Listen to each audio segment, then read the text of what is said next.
Selamat datang di BLM Legislative Talk. Senang banget nih bisa kembali lagi dengan kalian di episode terbaru podcast BLM Fasilkop UPN Veteran Jawa Timur dengan aku Eka dan aku Velin. Terima kasih sudah bergabung hari ini di BLM Legislative Talk episode 5. Kali ini kita akan membahas topik yang menarik dan jarang dibicarakan, yaitu peran di balik layar, apa yang tidak diketahui mahasiswa tentang legislatif kampus. Bener banget nih Vel, nah tema kali ini tuh penting banget buat teman-teman mahasiswa, terutama untuk lebih memahami gimana sih sebenarnya fungsi legislatif di kampus berperan dalam mendukung dan mengawasi organisasi mahasiswa, termasuk dalam pengambilan keputusan yang sering dianggap sepele. Bener banget, karena masih banyak yang nggak tahu bahwa legislatif kampus memiliki proses penting dalam program kerja organisasi mahasiswa. Kami harap dengan menonton podcast ini, teman-teman jadi lebih paham soal peran legislatif ini. Nah, dan untuk membahas topik ini lebih dalam, kita udah kedatangan narasumber yang gak kalah menariknya dari episode-episode sebelumnya, yang akan berbagi pengalaman dan pandangannya terkait di dunia legislatif kampus. Nah, narasumber kita kali ini itu dulunya adalah Sekretaris Jenderal dari BLM FISIP 2023. Ya, selamat datang Mas Ridho. Terima kasih sudah meluangkan waktunya untuk hadir dalam podcast kali ini. Mungkin sebelum lanjut lebih dalam lagi, boleh menerangkan diri secara singkat. Oke, terima kasih banyak atas kesempatannya teman-teman BLM Fasilkom. Kenalin, nama aku Ridho Saputra sebagai Sekretaris Jenderal BLM FISIP periode 2023 dari Program Studi Hubungan Internasional. Thank you banget ya Mas buat perkenalan singkatnya. Nah, sebelumnya nih aku mau nanya-nanya dulu nih. Gimana kabar Mas Ridho buat di tengah gempuran-gempuran kuliah kali ini? Kan Mas Ridho setahu aku angkatan 2021 ya. Satu, betul. Nah, gimana nih Mas? Gempuran-gempuran kuliahnya tuh gimana? Tugasnya tuh gimana? Lumayan lah, ternyata emang skripsi, kerja sama Surabaya Panas kayak gini tuh gak gampang ternyata ya. Gitu sih. Gitu ya. Oke, pastinya Mas Ridho ini punya pengalaman di BLM itu berharga banget ya kan? Alhamdulillah, lumayan. Benar banget. Nah, untuk memulai sharing session ini, bisa diceritakan sedikit tentang pengalaman Mas sebagai Sekretaris Jenderal BLM FISIP dan apa motivasi Mas untuk bergabung dalam BLM FISIP? Oke. Dulu itu aku gabung di BLM FISIP pertama itu dari maba dari tahun 2021. Kalau di BLM FISIP itu ada namanya magang. Mungkin di Fasilkom ada tidak? Magang itu ya, oke. Jadi kayak teman-teman mahasiswa baru itu dikasih kesempatan buat trial, ngerasain gimana sih rasanya jadi anggota Ormawa, jadi anggota legislatif kampus gitu. Jadi aku dulu dari tahun 2021 ikut di komisi yang membawahi kegiatan advokasi dan kajian strategis. Lalu pada tahun 2022 aku menjadi wakil ketua komisi 1 BLM FISIP bergerak di bidang yang sama, advokasi dan kajian strategis. Lalu di tahun 2023-nya menjadi sekretaris jenderal gitu. Mungkin kalau motivasi ya. Tadi sempat tanya motivasi ya. Motivasiku dulu tuh sebenarnya keresahan pribadi sih. Kayak apa ya? Kok FISIP gini-gini amat sih pada waktu itu ya teman-teman ya. Pada waktu itu kayak ini tuh sayang banget kalau sistemnya itu bergerak kayak gini-gini aja, nggak ada perubahan dan tidak ada pembaharuan. Karena keresahanku pribadi, jadinya kayak wah ini harus diberesin nih kayak gitu sih. Jadi kayak ya udah gitu aja, mengalir akhirnya. Tuh. Kayak inisiatif sendiri gitu. Betul. Ya. Menarik banget nih pengalamannya nih. Nah, menurut Mas Ridho sendiri nih, apa sih tugas dan tanggung jawab dari anggota BLM yang mungkin tuh nggak terlihat oleh teman-teman mahasiswa yang... Oke, tugas dan tanggung jawab di BLM ya. Mungkin aku mau sedikit cerita aja. Kalau tugas dari BLM sendiri kan nggak jauh-jauh dari legislasi, checking, sama controlling gitu kan. Cuma menurutku kadang ada tugas yang jarang diketahui sama teman-teman sih. Kayak kalau di FISIP itu sempat ada narasi yang ngomong kalau BLM itu adalah dewanya Ormawa karena kita legislatif, kita bebas nindak siapapun gitu kan. Narasinya kan biasanya digoreng-goreng seperti itu. Nah, tanggung jawab yang paling besar itu adalah gimana caranya kita itu nahan biar stigma itu tidak terjadi gitu loh. Karena pasti satu langkah kecil dari kita itu akan sangat berpengaruh kepada teman-teman KM lainnya gitu. Mungkin tugas yang lainnya itu ya yang paling melelahkan menurutku pribadi itu harus apa ya? Harus stay mikir kalau aku sih. Harus selalu mikir karena legislatif itu kan bergerak dan menjalankan sebuah sistem dalam pemerintahan ya kalau kita ngomongin politik. Jadi gimana caranya kita tuh harus tetap memantau pemerintahan ini berjalan sebagaimana mestinya itu sih. Jadi diketahui.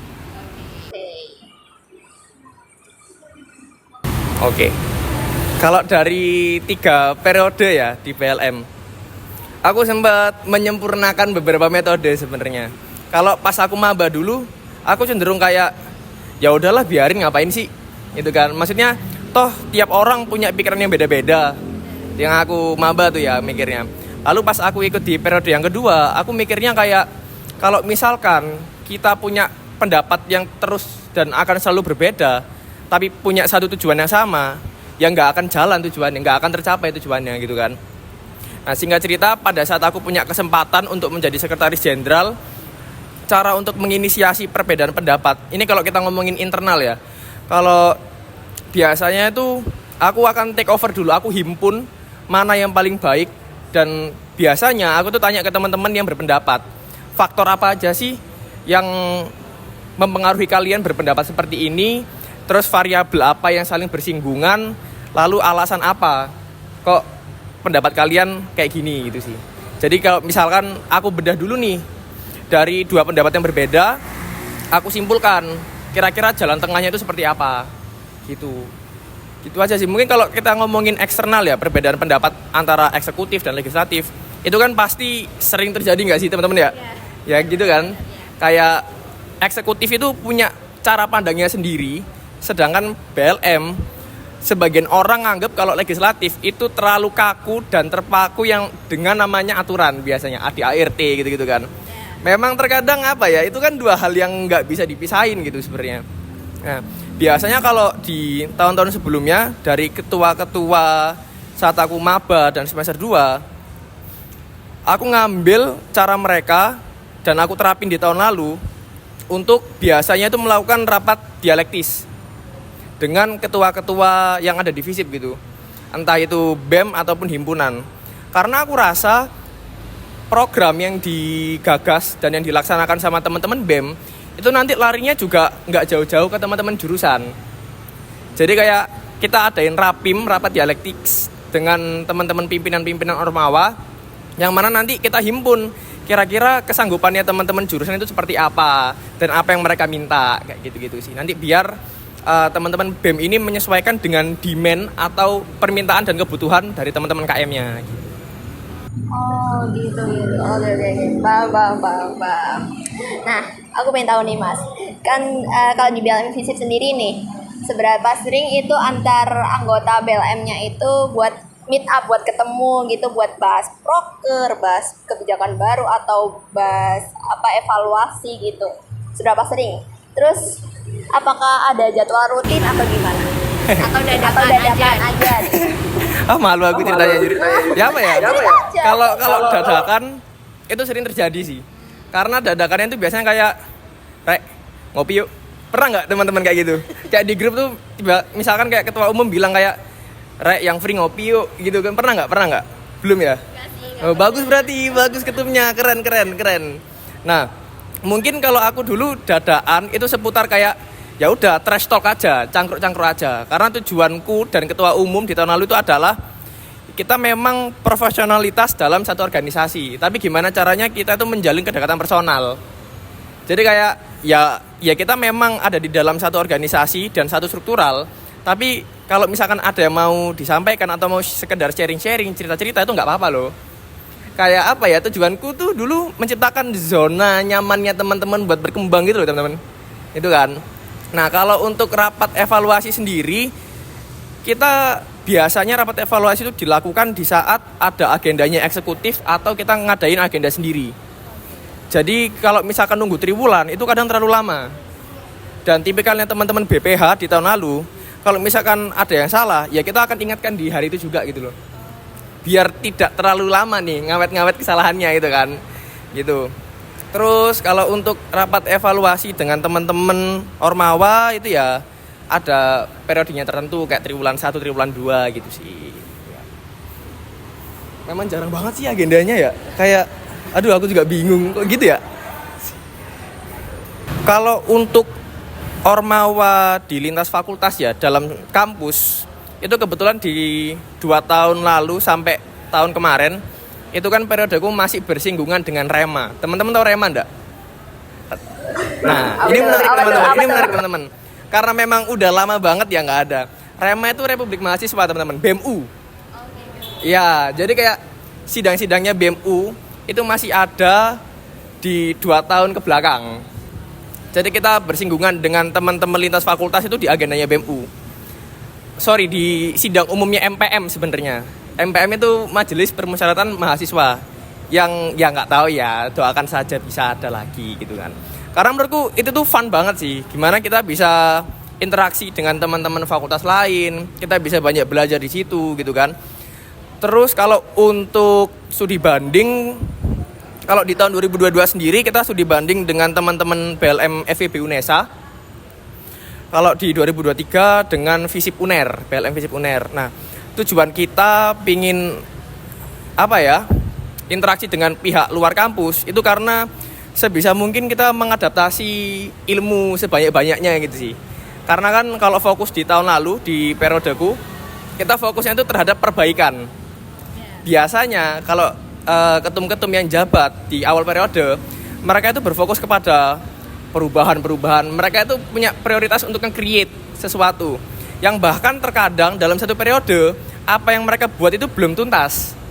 Jadinya itu akan menciptakan kayak residu-residu di periode kedepannya. Jadi kayak bahasa kasarnya itu di periode ke depan orang yang menjabat itu dapat nggak enaknya dari pemimpin sebelumnya. Biasanya kayak gitu kan. Nah, karena tujuan kita itu ingin perbaikan, jadi kayak ya kita nggak usah muluk-muluk bikin satu hal yang baru. Kenapa nggak kita selesaikan sampai sistemnya di FISIP ini stabil, baru kita mau nge-create sesuatu nggak apa-apa gitu. Jadi kayak ya itu tujuannya, biar kita bisa belajar gimana sih caranya tetap menstabilkan sistem di FISIP ini gitu kalau tahun lalu. Menarik banget nih. Asli menarik banget. Menurut Mas Rido sendiri nih, tantangan terbesar yang dihadapin Mas Rido saat menjabat sebagai Sekretaris Jenderal di BLM FISIP 2023 itu apa aja? Berat. Menurutku pribadi ya, ini kalau aku mengatasnamakan BLM takut nih aku nih nanti gimana gitu kan. Ya oke. Kalau dari aku pribadi egosentris. Egosentris itu tabrakan ego antara legislatif sama eksekutif. Teman-teman kayak gitu nggak? Ya, aku penasaran dong gimana. Kalau Fasilkom itu gimana sih? Nggak, maksudnya itu hal yang normal kan teman-teman. Maksudnya kan beda perspektif kan pasti beda caranya juga kan. Tapi pernah ya di Fasilkom ya? Wajar teman-teman, wajar. Aman gitu kan. Egosentris itu wah itu sangat susah sih. Nyelesainnya itu sangat susah karena dua organ ini kan punya caranya yang sama-sama pakem gitu loh. Punya sudut pandang sendiri. Betul, punya sudut pandang sendiri. Jadi kayak misalkan teman-teman eksekutif itu berkaca dengan realita di lapangan, sedangkan kalau di legislatif itu kadang kita produk legislasi itu kan sifatnya memprediksi ya terkadang. Belum tentu apa yang kita sahkan dalam program legislasi itu bisa berjalan di waktu ke depan gitu kan. Kayak gitu sih, jadi kayak dua pikiran yang berbeda. Yang mana mereka pihak eksekutif itu terkadang berorientasi terhadap besarnya suatu event, sedangkan kalau legislatif kita tuh sangat kalau aku sendiri tuh realis dan pesimis gitu loh. Dibilang kayak nanti kalau programnya kayak gini gimana? Kalau kayak gini gimana? Jadi kayak mikir jelek-jeleknya dulu. Pernah kayak gitu nggak teman-teman nggak? Iya kan kayak gitu kan. Bukan buat cari-cari kesalahan. Lebih ke aku tuh pingin acara yang berjalan itu proper. Karena kan kalau dari BLM FISIP kita tuh ada dua perspektif yang sangat kita pegang gitu. Dalam pelaksanaan program kerja eksekutif harus ada yang namanya hak dan kewajiban yang diambil oleh pesertanya atau panitianya. Jadi kayak haknya mereka itu apa, lalu mereka bisa dapat apa aja selama proker gitu kan. Lalu kewajiban mereka apa? Nah biasanya kan kadang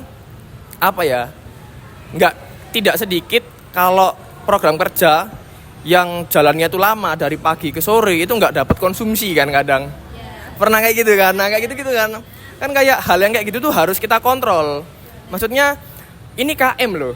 Dia membayar UKT di sini dan teman-teman Ormawa ini kan sebagai servannya mereka. Kita tuh harus nge-serve mereka sedemikian rupa sesuai dengan keinginan mereka.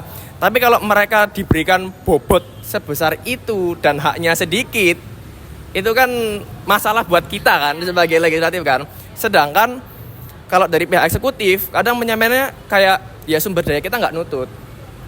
Sebenarnya itu dua-duanya kasihan tau teman-teman. Bingung kan jadinya kayak ya iya sih aku pun nggak, kalau jadi eksekutif aku pun ya nggak akan mau maksa teman-teman panitia kayak gitu. Cuma kadang namanya keadaan kan nggak ada yang tahu ya di lapangan kan, di hari H kan nggak ada yang tahu gitu kan.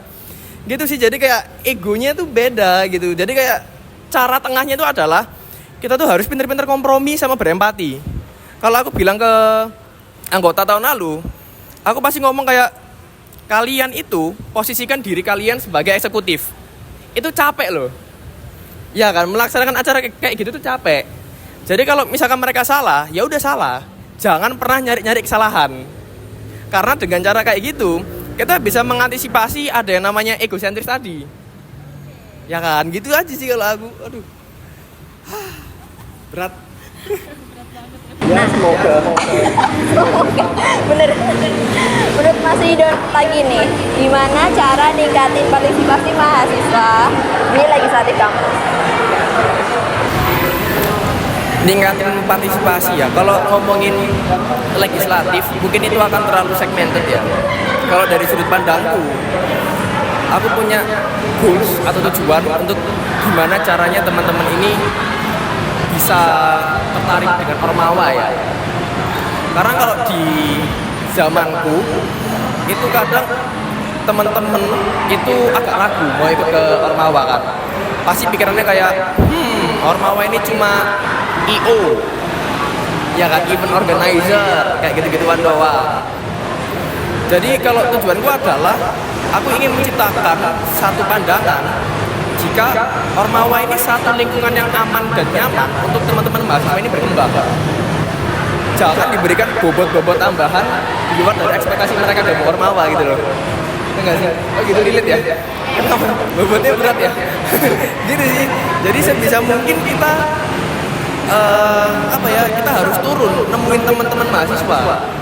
Kalau di periode kemarin sebatas kayak mencari aspirasi ya pada saat ospek fakultas, itu teman-teman BLM itu turun nemuin maba satu-satu bawa kertas. Jadi kayak survei sensus penduduk gitu teman-teman. Tahu nggak? Karena kan pada waktu itu kan kita kan masa transisi ya dari online ke offline, ya kan? Yang mana kan habitnya itu kan masih belum berubah semasif sekarang kan sebenarnya. Jadi kayak ya mau nggak mau kita harus tahu kondisinya orang-orang ini gimana, idealnya buat kita temuin. Ya otomatis kita harus turun nemuin orang-orang, nemuin teman-teman mahasiswa. Yang pertama. Dan yang kedua, sebisa mungkin jaga iklim sistemnya. Biasanya teman-teman mahasiswa semakin banyak konflik itu seneng buat nonton, tapi nggak seneng buat gabung. Bener kan? Apalagi momen-momen pemira. Wah, momen pemira kan, wah, pecah, cuy, kacau. Sindir-sindirannya itu seru diikutin ya. Maksudnya seru buat ngikutin gosip itu seru. Cuma biasanya kalau misalkan iklim yang kayak gitu masih berlanjut, ya temen-temen itu pasti akan mikir kayak lapo gabung Ormawa. Ini nggak sih, ngapain dong gabung sini? Isinya cuma kayak gini doang, nggak jelas. Apalagi sekarang kurikulum kan ada namanya program MSIB, ya kan, Kampus Merdeka, yang mana itu kan menurut pribadi semakin meredupkan value dari Ormawa kan, karena nggak ada daya tawarnya. Maksudnya daya tawarnya Ormawa kan nggak sebesar Kampus Merdeka itu tuh. Kampus Merdeka dibayar bos, gitu kan. Ormawa rapat kita sendiri yang jajan loh, kan ya kan kayak gitu kan. Jadi sebisa mungkin kita harus ngikutin bahasa mudanya tuh kemauan konsumen. Karena kalau kita nggak kayak gitu, Ormawa ini vakum. Kalau vakum kasihan ke teman-teman mahasiswanya juga. Itu sih, jadi sebisa mungkin ciptakan satu sistem dan iklim yang aman dan nyaman buat teman-teman mahasiswa itu untuk berkembang di Ormawa. Jangan sampai teman-teman ini nganggap kalau Ormawa itu buang-buang duit, buang-buang waktu. Karena jujur menurutku pribadi ya, aku bisa MSIB, aku bisa magang, aku bisa dapat kerjaan itu karena pengalamanku di CV. Itu yang tak jual itu pengalaman Ormawanya. Gitu sih. Jadi kayak itu tuh sebenarnya peluang loh, potensi loh.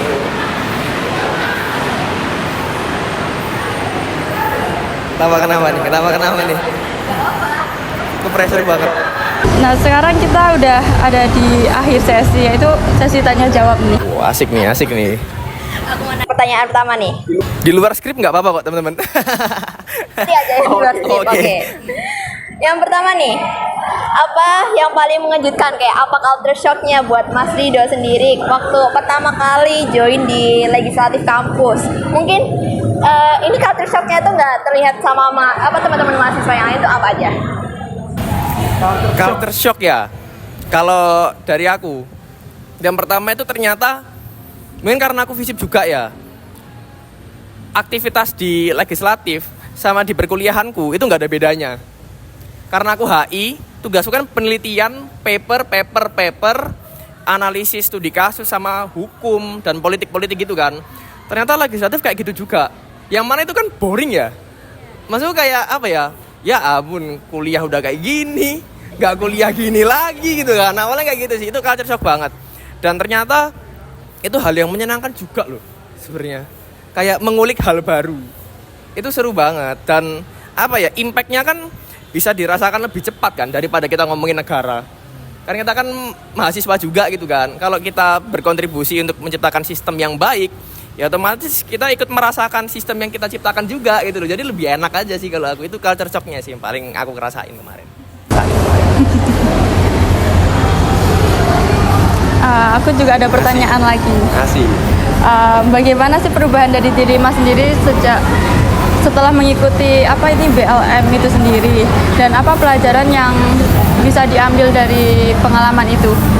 Oh, menarik. Hal yang yang merubah diriku ya setelah aku gabung di BLM, menjadi lebih berani itu yang pertama, dan berhati-hati. Berani dalam artian karena gimana ya, teman-teman at least berani menyampaikan sesuatu, berani menciptakan gagasan atau ide, dan berani menerapkan hal itu udah cukup kok buat ikut ke Ormawa. Nah, karena semula aku ini ikut di Ormawa itu kan ada unsur dendam masa lalu ya di aku sekolah. Jadi aku sekolah itu kayak pasif banget gitu loh teman-teman. Jadi pas aku ospek itu lihat kayak press BEM, lihat mas-masan, mbak-mbakan di ospek, itu kayak anjir sangar. Kating-kating ini suangar sih. Jadi kayak memotivasi aku untuk merubah diriku gitu kan. Yang mana untuk merubah itu harus diawali dengan satu langkah berani teman-teman. At least berani ngomong aja udah cukup. Itu yang pertama. Nah, lalu yang kedua ini kan ada berhati-hati ya. Pada saat di BLM selama 3 periode, akhirnya aku bisa berpikir secara rasional dalam pengambilan keputusan. Karena seperti yang aku jelaskan di awal tadi, satu langkah kecil dari kita itu biasanya tuh sangat mudah menjadi narasi untuk orang-orang. Ya, aku nggak tahu ya kayak di Fasilkom itu kayak gimana. Soalnya kan kalau kita bandingin kayak politik di negara gitu kan, DPR salah sedikit, buzzernya banyak bos. Ya kan kayak gitu kan. Di Fasilkom ada nggak? Ada nggak? Teman-teman yang nonton aja deh yang jawab gitu ya. Nah gitu sih. Jadi kayak harus lebih berhati-hati, milih satu langkah pasti dan rasional. Itu sih yang aku dapatkan selama di Ormawa. Oh sama ini teman-teman, ini penting banget buat dunia kerja, problem solving. Wah itu penting banget sih. Jadi kayak sebisa mungkin kita menciptakan satu inovasi yang mampu menyelesaikan masalah. Itu sih. Aku ada last question dan ini di luar skrip ya. Nah asik nih. Dan ini di luar skrip ya. Asik nih. Mungkin waktu kan tadi kan masnya sempat cerita tuh waktu ospek kayak lihat mas-mas sama mbak-mbaknya yang kayak sangar gitu kan. Tadi masnya bilang. Nah, waktu pas masih maba itu kayak pernah nggak sih mas kayak bingung gitu harus masuk ke organisasi mana, harus ke misal kayak Hima atau BLM jurusan atau BEM atau ke BLM itu pernah nggak? Terus endingnya itu langsung ke BLM Fasilkom gitu loh. Kok bisa langsung memutuskan di BLM Fasilkom gitu loh? Kok Fisip. maaf ya mas. Aman. Berat. Pertanyaannya susah ya. Kalau aku sendiri memang dari awal aku udah menentukan di BLM karena kan di pengenalan Ormawa saat ospek itu kan dijelaskan kan kayak arah gerak dari organisasi ini tuh seperti apa gitu kan. Nah, karena aku adalah orang yang suka menulis, jadi misalkan aku tuh lagi mikirin apa, itu biasanya aku tulis di buku gitu. Aku punya buku. Jadi aku tulis apa ya enaknya kayak gitu. Nah, dan kebetulan SMA aku kan IPS. Jadi aku mikirnya kayak ya memang legislatif ini adalah salah satu instrumen atau sarana untuk menciptakan dan menjaga sistem. Dan karena tujuanku masuk ke BLM itu karena aku resah. Jadi memang dari awal aku masuk ke BLM aja. Soalnya kayak apa ya? Eksekutif itu biasanya kan inovatif ya. Program mereka itu inovatif gitu kan. Orientasi mereka itu biasanya terhadap hasil. Sebenarnya ini nggak salah teman-teman. Itu nggak salah. Berorientasi pada hasil itu sometimes nggak salah. Cuma apa ya? Kalau kayak gitu terus nggak akan ada perubahan dan stabilitas yang terjadi. Ya kan? Jadinya dan satu-satunya hal yang bisa merubah sistem adalah undang-undang. Adalah peraturan. Sebisa mungkin gimana caranya biar orang-orang patuh? Ya kita menggunakan pendekatan yuridis dari hukum. Ya kan, gitu. Jadi kayak ya udah aku gini aja, ikut BLM aja. Deal. Udah dari awal emang maunya BLM. Dari awal ikut BLM dan advokasi. 2 periode advokasi. Keren sih. Ada tambahan question nggak? Udah. Asli kali ini tuh menarik banget. Nah teman-teman, kita udah berada nih di penghujung episode pada hari ini. Untuk nyimpulin, kita tuh udah bahas banyak hal penting tentang peran legislatif di kampus, terutama mengenai tanggung jawab dan tantangan yang dihadapi sebagai anggota BLM. Nah, kita juga dapat insight yang berharga tentang gimana cara meningkatkan partisipasi mahasiswa di proses legislatif. Nah, maka dari itu, kami ucapkan terima kasih banyak kepada Mas Rido yang atas partisipasi dan telah meluangkan waktunya untuk podcast kali ini untuk berbagai wawasan dan pengalaman pada episode kali ini. Jangan lupa untuk menantikan episode selanjutnya ya. Dan jangan lupa untuk like, comment, dan subscribe channel BLM Fasilkom UPN Veteran Jawa Timur. Sampai jumpa di episode berikutnya. Bye-bye.